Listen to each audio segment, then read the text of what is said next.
Anime as a medium is known for a lot of things. It's known for having some of the most high-energy fight scenes, the most beautiful animation sequences that make your jaw just drop. Anime also has some character designs that are timeless and that are still being cosplayed even today. Anime is also known for boobies, like a lot of boobies, a metric ton actually. But what anime is also surprisingly known for is its portrayal of food. From your dime a dozen isekais to some of the most popular shows to have come out, a lot of animes seem to have this kind of shared reverence in showing off food. Just to give you guys an idea of what I'm talking about, in an anime called Terror in Residence, there's this scene where two characters are just talking to each other over a meal, and the scene slows down to show you a shot of the most photogenic bowl of ramen I have ever seen. And keep in mind, this is an anime about terrorism and child experimentation. The animators didn't have to show us this bowl of ramen. The animators wanted to show us this bowl of ramen. But after realizing this, I just wanted to know why though? Why do a lot of animes have this shared reverence in portraying food so wholesomely? I mean, compared to Western animation, anime is a literal visual feast, and I'm not talking about the quality of animation. And in my research of finding out why, I found an answer you probably didn't know. But before that, sponsor. This video is sponsored by NordVPN. The video is sponsored by me. Go watch my other videos. I work way too hard on them, and I just love to hear what you guys think.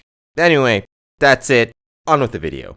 Now, the reason why anime food looks so good has actually less to do with anime itself and more towards the Japanese people and their cultural beliefs. In Japan, there's something called washoku. Depending on how you read it, the word has the characters of wa, meaning Japan or harmonious, and shoku, meaning food or to eat.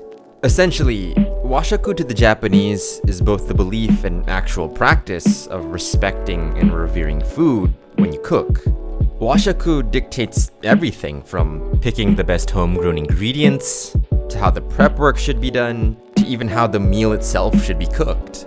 Washoku even tells you how a meal should be presented in front of someone. If you need a visual example of washoku, you honestly don't need to go further than a meal any degenerate anime fan is familiar with, and that's the humble bento.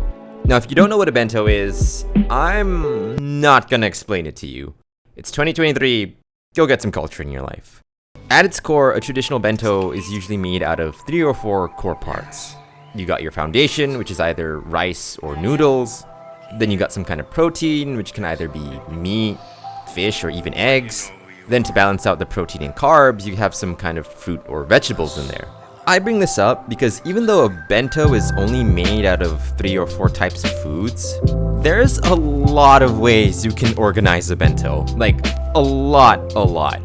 So a lot that it can easily make this a 1-hour video if I wanted to. But it's because there are so many ways you can organize a bento, you can kind of see why anime food looks good by extension. Washoku isn't just cooking food to make it taste good. Washoku is also presenting the food in a way that it deserves. And food deserves to look good. In anime, you'll see this all the time. If the characters are eating something deep fried, you'll see tones of golden yellow and brown like the food itself was shining.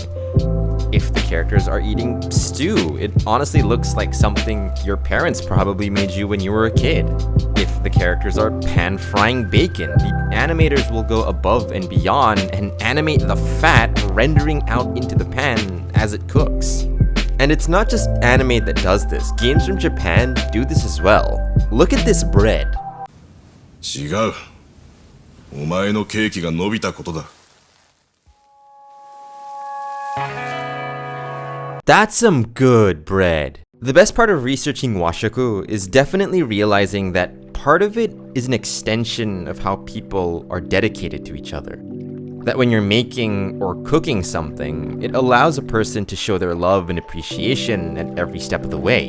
In my research for this topic, I watched maybe a bit too many Business Insider videos where they interviewed the more family-run businesses in Japan.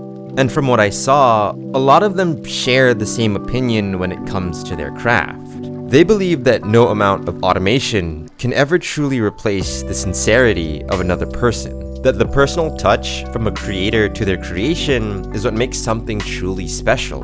Japan as a society doesn't just revere the final form of whatever they're making, but reveres the process of making. Taking your time and respecting the process to make something the best it can be is just as important as finishing whatever you're making.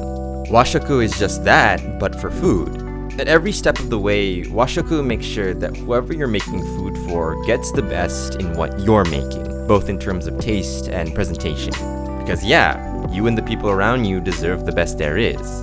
It's just that when you have this collective attitude of making things look the best they can be, you have animation studios that aren't afraid to make scenes like this.